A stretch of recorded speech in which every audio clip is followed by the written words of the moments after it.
So let me just start with a question. How many people here would like more energy? Okay. Research shows, we've done a lot of research, that having more energy is actually the #1 health goal. It tops everything else. When you look at it in an organizational context, research also shows, and we saw that 67% of people are not engaged in their work. So work, which takes up so much of our lives, is not actually energizing us. And we really want to change that. So today I'm going to share with you some of the things that I've done personally, as well as within the organization that I used to work at, to really lift the energy and to lift the performance of the organization. So let me start by just telling you a little story. So I remember the day very well. It was January the 4th, 2008, and I had just got back to work from my Christmas break. And I walked into the office, and I was working at a company called Reed Business Information, based out of London. And I'll tell you more about that company a little bit later on. But I walked into the office, and then my boss at the time, a lady called Jane, came over to me and said, "Lawrence, I need to see you straight away." So it was that kind of moment where I thought, what's happened? So we went into a room, and then Jane started to tell me that she's got another job. And not only that I was going to get her job. Now, this information actually stunned me, because you see, all Christmas, the whole holiday, I had been agonizing over a decision of whether to actually stay at RBI or leave, because I'd been offered another job for an internet startup business, which was in the environmental space. And it was a really interesting opportunity. But this information from Jane really changed things for me, because I never saw that coming. So instead of actually resigning as I'd planned to do, I found myself face-to-face with the group CEO that afternoon, talking about my new role as CMO for RBI, and it was a role that I was to do for the next 9 years. But it was a role that I nearly didn't happen. You see, because a month before I was due to start, and I started that role on March the 1st. I'm good with dates, you'll notice. I love history. But on March the 1st, 2008, I was due to start that job. And a month before that, I actually went to China. We'd bought a business, and I went to China on a 2-day trip. And it was a fascinating trip to Shanghai. All of the sights and sounds that that country had to offer. But it was very, very intense. So I was there for 2 days, and unknown to me at the time, I actually picked up a virus. I didn't know about this virus until the day after I came back. And I was in Kingston, so I used to live in southwest London, and I was out running, and it was a beautiful day, and I was running along unaware that I had this virus, and then suddenly the world went black. And I woke up and found myself in hospital, in Kingston Hospital, with all wires attached to me. And it was a scary, scary experience, because I had an irregular heartbeat. But you see, I was a big runner, so I thought I had the formula to health. So hearing all of this confusion around me shocked me, to say the least. But I stayed in that hospital for the entire weekend, really face-to-face with my mortality, until eventually my heart rate came back to normal, and they let me out. And when they let me out, I experienced the most, I can't describe it, but a sense of freedom that I'd never experienced before, because I never, ever wanted to allow myself to feel that vulnerable and that out of control again.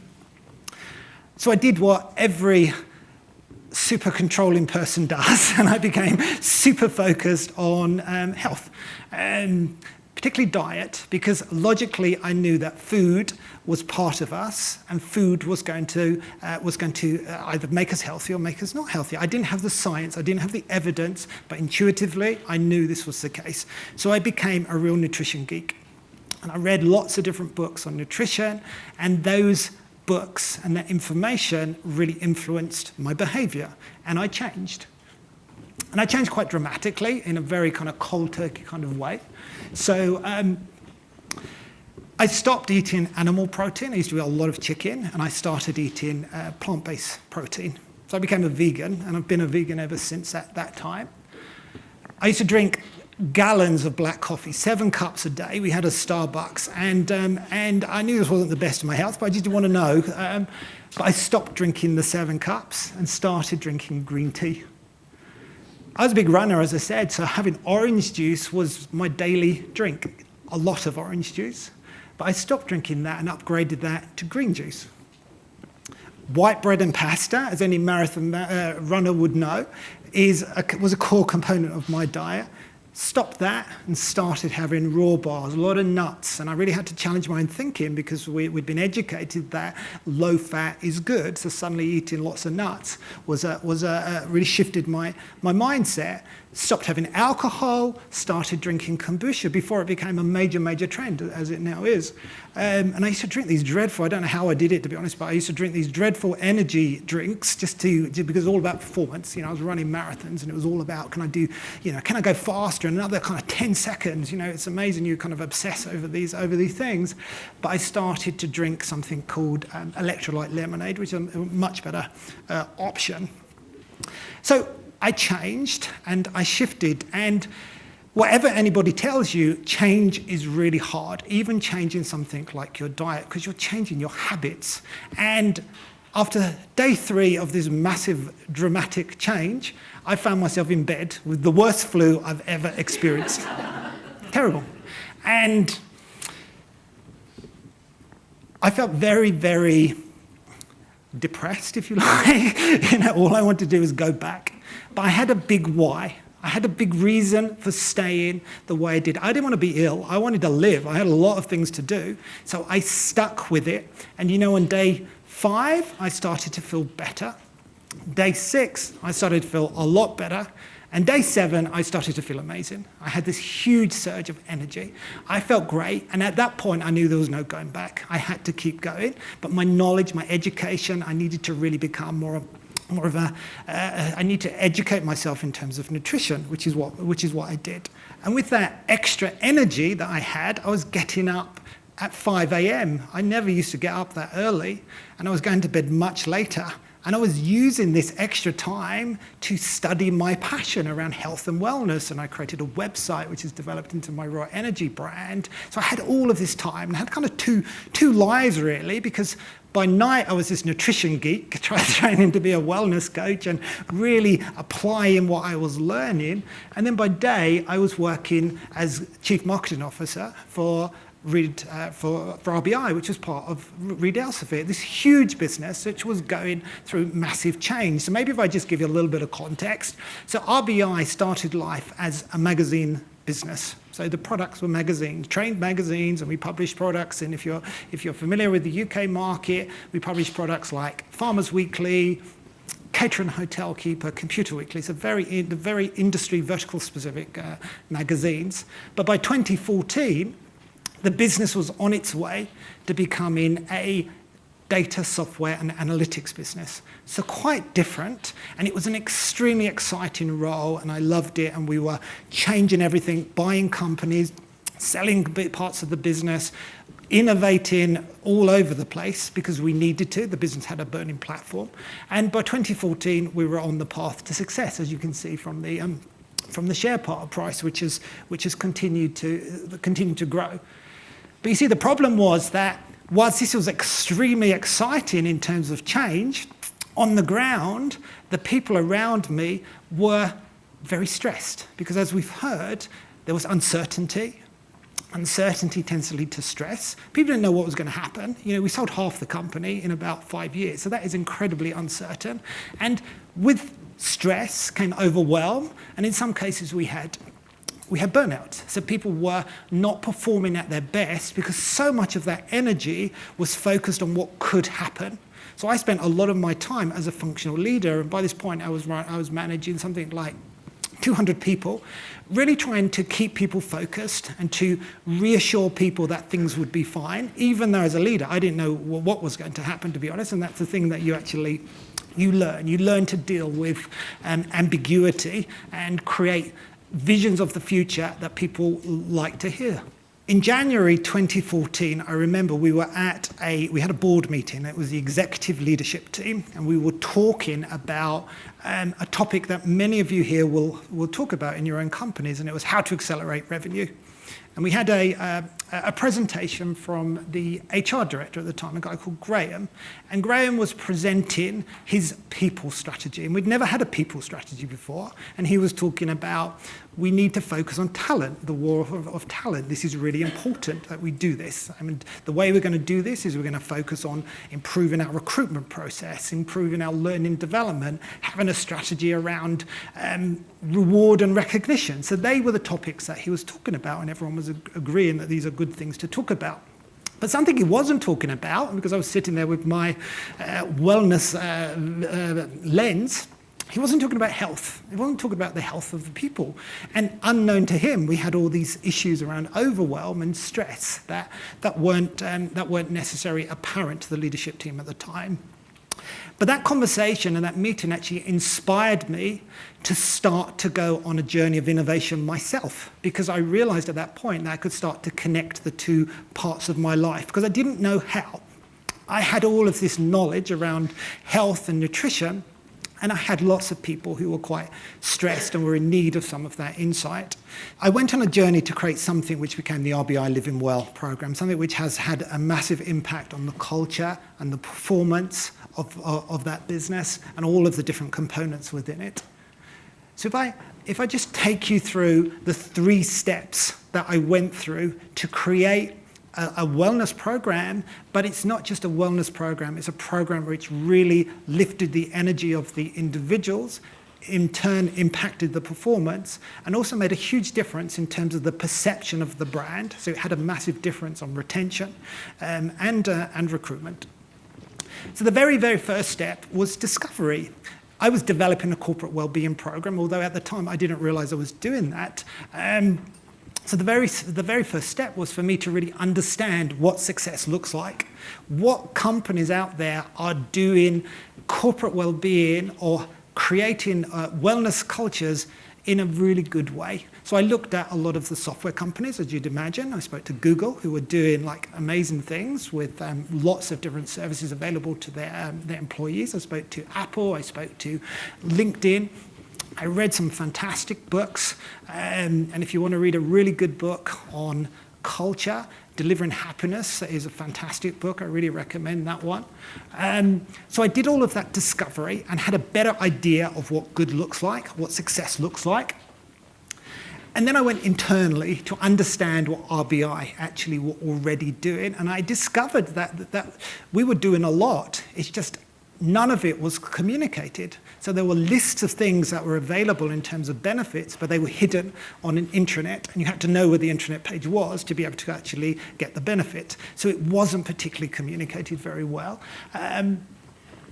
And then this was a big shift, and this really made a huge difference. Started to think about our employees as customers, because my background's marketing and developing products and marketing campaigns. So I'm very used to thinking about customers, and in the internal environment, it's exactly the same. So thinking about your employees as customers, which meant we needed to understand what our customers' problems were, what our employees' problems were, not what we wanted from a business point of view, because clearly we wanted everyone to be super productive and feel really happy to be at work, but we had to do things to enable them to get to that position. So we did a survey and got a huge response, and we spoke to lots of people, and from that we had a number of different struggles that were all quite clear, and people were very keen for us as a business to be able to help them. So the next step was test and learn. So based on all of the insight that we had, we brought that together and synthesized it and had a bit of an ideation, if you like, or a crazy brainstorm to think what are the things we could do. And there were lots and lots and lots of things that we could do. The trouble was that we only had one person in occupational health who was actually very stressed and overwhelmed herself, because you were seeing lots of different cases. And we wanted to do an event, like a launch event, something that really lifted the energy, like an energy festival. And we were very keen to do that. The trouble was that our occupational health person, as I say, was very overwhelmed, but also she didn't have the skills to organize one of these energy pumping events that would really kind of get the tone right.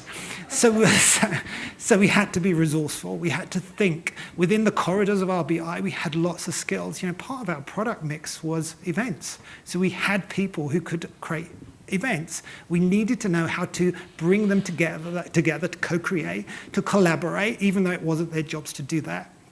And that's pretty much what we did.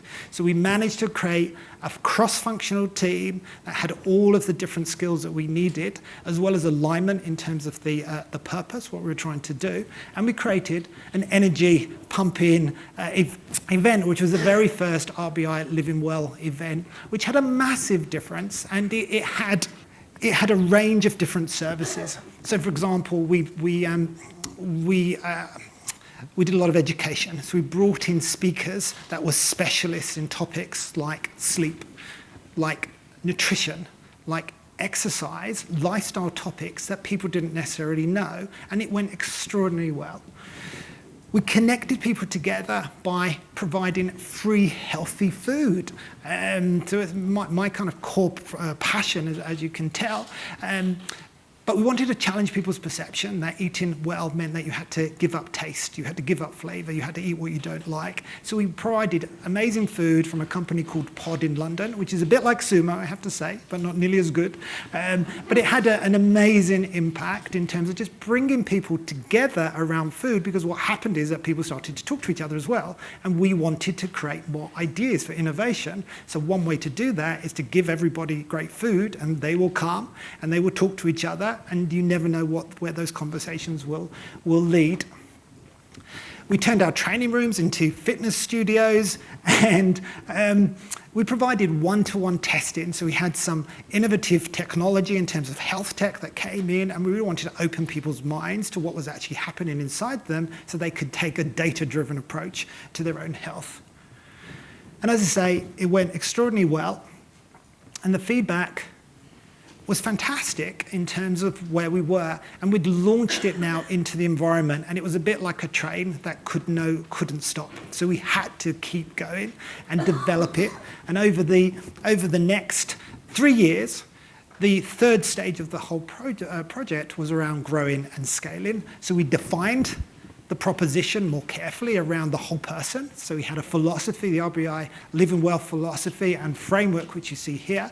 And the idea is that we're all individuals, we're whole people, and energy is something that fuels the whole thing. And energy isn't just physical energy, it's mental energy, it's emotional energy, it's energy from social interaction. And if you can harness that energy, then you can and channel that energy in a way that drives growth, then of course you're unlocking the potential in your organization, the people potential in your organization.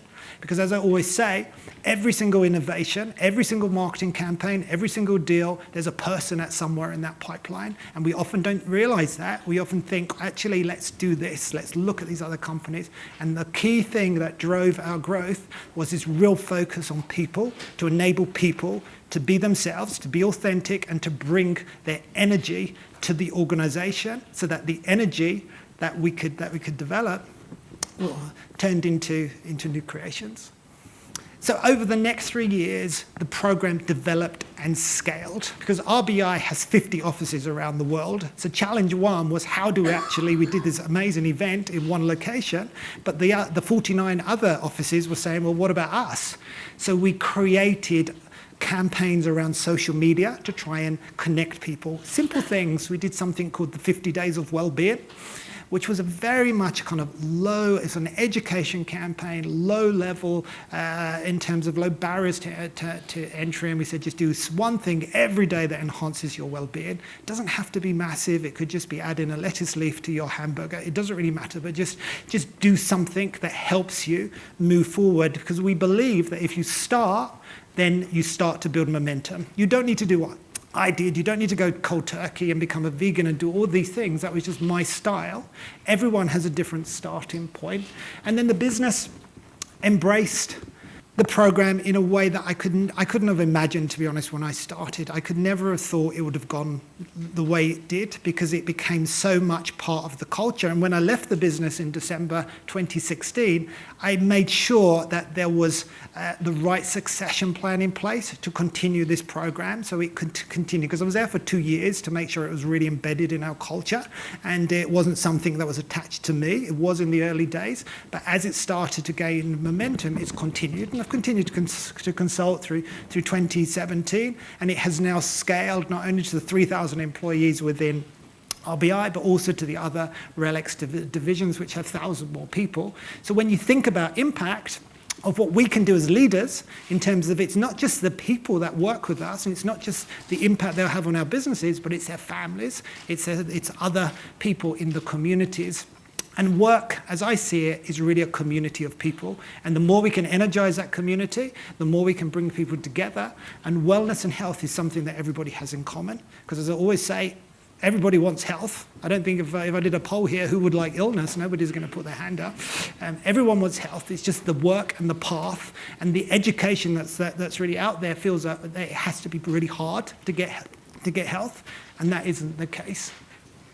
So by the end of 2016, RBI was a more energized, more resilient, healthier place, and the business metrics like sickness had plummeted by 40%, and those numbers combined enabled us to get external recognition by winning the CIPD Awards, which was fantastic. I couldn't believe it, to be honest, because we were up against some really big companies, and we were like a startup within a massive organization sort of building this proposition, but it was fantastic to get that external recognition. So the key lessons from the RBI Living Well case study is focus on the whole person. We are whole people, and as leaders, we have to recognize that. And I learned that managing a lot of people over a long period of time, that the more I understood the whole person, the more I was able to get the best out of them or help them grow, help them develop. Create the right environment. So changing the environment, changing the office environment. RBI took a lot of inspiration from Google, for example, and really shifted the office environments to create more collaborative spaces, and that really changed people's behavior.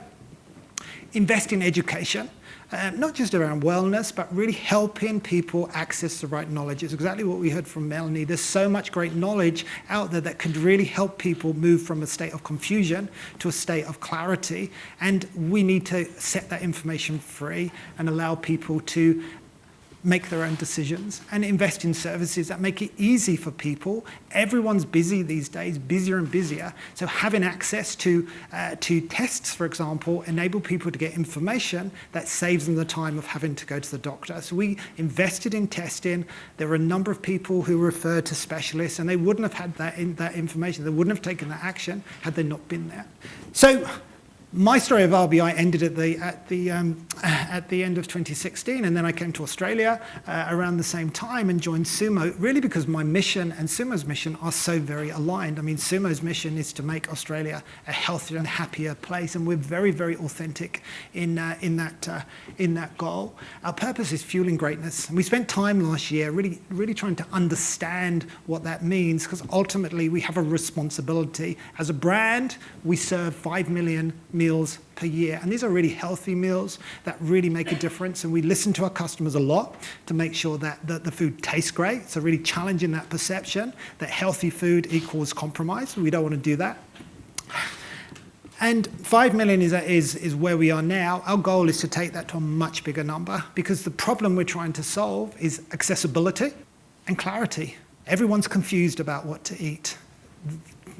As I've worked in this industry now for the last year, I've got very, very deep with a lot of the different food companies, and I see it from a different perspective to how I saw it before. But everyone's confused, and that's why people are not going to invest the time I did, in terms of reading all the books on nutrition. I used to wonder why don't you just read the books, read the China study, it's great, all the answers are in there. But people are not going to do that. So we have to make it easier for people to make the right choices rather than the wrong choices.